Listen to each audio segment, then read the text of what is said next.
நம்ம பார்க்க போகும் ஒவ்வொரு கதையிலும் ஒரு திருப்பம் இருக்கும். இன்று ஒரு சாதாரண ஆறுதல் நிகழ்வு இல்லை. இது ஒரு துயர சம்பவத்தின் பின்னணியில் மறைந்திருக்கும் அப்பட்டமான சில கேள்விகளை தான் நாம் அலசப் போகிறோம். தலைப்புச் செய்திகளை தாண்டி பாதிக்கப்பட்ட மக்களின் வாயிலிருந்து வந்த வார்த்தைகளின் உண்மையான அர்த்தம் என்ன? கரூரில் ஒரு மிகப்பெரிய கூட்ட நெரிசலில் சில உயிர்கள் பலியான துயர சம்பவம் நடந்தது நமக்கு தெரியும்.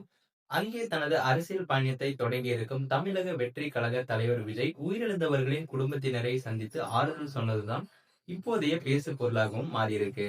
ஆனால் இந்த சந்திப்பின் பின்னணியில ஒரு அதிர்ச்சிக்குரிய தகவலும் வெளியாகியிருக்கு. பாதிக்கப்பட்ட குடும்பத்தினர் சிலர் செல்லும் தகவல் தமிழக அரசியலிலும் பொதுவெளியிலும் ஒரு மிகப்பெரிய கேள்வியும் எழுப்பியிருக்கு. 200க்கும் மேற்பட்டோர் மாமல்லபுரத்தில் உள்ள ஒரு ஆடம்பர ஓட்டலுக்கு அழைத்து வரப்பட்டிருக்காங்க.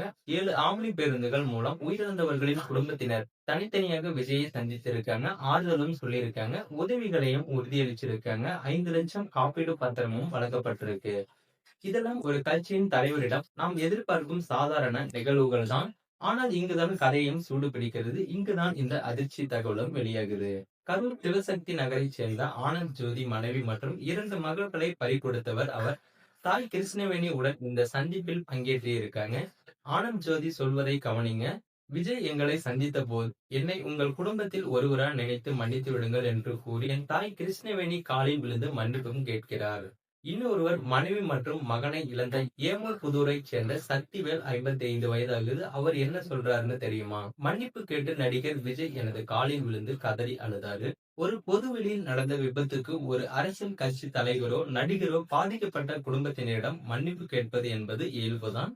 ஆனால் காலில் விழுந்து மன்னிப்பு கேட்பது, கதறி அழுவது, இது வெறும் மனிதாபிமானத்தின் உச்சமா? அல்லது இந்த கட்சி கூட்ட நெரிசல் சம்பவத்தில் கட்சி தலைவருக்கு தெரியாமல் வேறு ஏதேனும் ஒரு தவறு நடந்திருக்கிறதா? ஆனந்த் ஜோதி சொல்வதை கேளுங்க. அவர் விஜயிடம் ஒரு கடுமையான குற்றச்சாட்டையும் வைக்கிறாங்க. கூட்ட நெரிசலில் சிக்கி மயங்கிய எனது மகளை தனியார் மருத்துவமனைக்கு அழைத்துச் செல்லாமல் அரசு மருத்துவமனைக்கு அழைத்துச் சென்றாலும் அங்கு சிகிச்சை அளிக்க தாமதமானதால் தான் இறந்து விட்டார். இதற்கு விஜய் அளித்த பதில் என்ன தெரியுமா? சிபிஐ விசாரணை மேற்கொள்ளும் போது இந்த தகவலை தெரிவிங்கன்னும் கூறியிருக்காரு. இங்கதான் ஒரு புதிரே ஆரம்பிக்கிறது. விபத்து நடந்த இடத்தில் மக்களை சரியான நேரத்தில் காப்பாற்றாமல் ஒரு சிபிஐக்கான பாதுகாப்பு ஏற்பாடுகள் மட்டுமே கவனமாகவும் இருந்தார்களா? உயிரிழப்புக்கு நிர்வாக ரீதியான அலட்சியம் ஒரு முக்கிய காரணமாக இருந்ததா?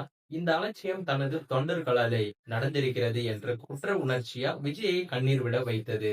அல்லது இந்த சம்பவத்தின் பின்னணியில் வேறேதோ ஒரு அழுத்தமான மர்மம் மறைந்திருக்கிறதா? இந்த சந்திப்பு வெறும் ஆறுதல் சந்திப்பு அல்ல. இது ஒரு மன்னிப்பு கோரும் சந்திப்பு போல அமைந்திருப்பது ஏன்? பாதிக்கப்பட்ட குடும்பத்தினர் மேலும் ஒரு தகவலை பதிவும் செஞ்சிருக்காங்க. அவர்கள் சொன்னது பாத்தீங்கன்னா, சம்பவத்துக்கு முன்பு நல்ல திடகாத்திரமாக இருந்த விஜய் தற்போது உடல் மெலிந்த நிலையில் காணப்பட்டாரு. இந்த விபத்து சம்பவம் உயிர் பலிகள் அவர் அரசியல் பிரவேசத்தின் ஆரம்பத்திலேயே அவரை ஒழுக்கிவிட்டதா? இல்லை அவர் காலில் விழுந்த கண்ணீருக்கு பின்னால் இந்த துயர சம்பவத்தில் மறைந்திருக்கும் ஏதோ ஒரு பெரிய உண்மையை அறிந்ததன் தாக்கமா? ஒரு தலைவனாக அவர் செய்யாத தவறுக்கு அவர் ஏன் காலில் விழுந்து அழ வேண்டும்? அவர் மறைக்கும் அல்லது தாங்கிக் கொள்ள முடியாமல் தவிர்க்கும் அந்த உண்மை என்ன? இது ஒரு அரசியல் விபத்தா? நிர்வாக அலட்சியமா? இல்லை ஒரு உண்மை குற்றவாளியை காப்பாற்றும் முயற்சியில் ஒரு அப்பாவி தலைவன் கண்ணீர் சிந்துகிறாரா? இதன் முழுமையான விசாரணை மற்றும் ஆழமான ஆய்வுக்கு மேலும் நமது லோக் கிரைம்ஸ் என்ற யூடியூப் பக்கத்தை ஃபாலோ பண்ணுங்க. உங்களின் கருத்துக்களை மறக்காம கமெண்ட் பாக்ஸ்ல பதிவு பண்ணுங்க. மீண்டும் ஒரு தகவலோடு உங்களை சந்திக்கிறேன். அதுவரை உங்களிடமிருந்து விடைபெறுவது லோக் கிரைம்ஸ்.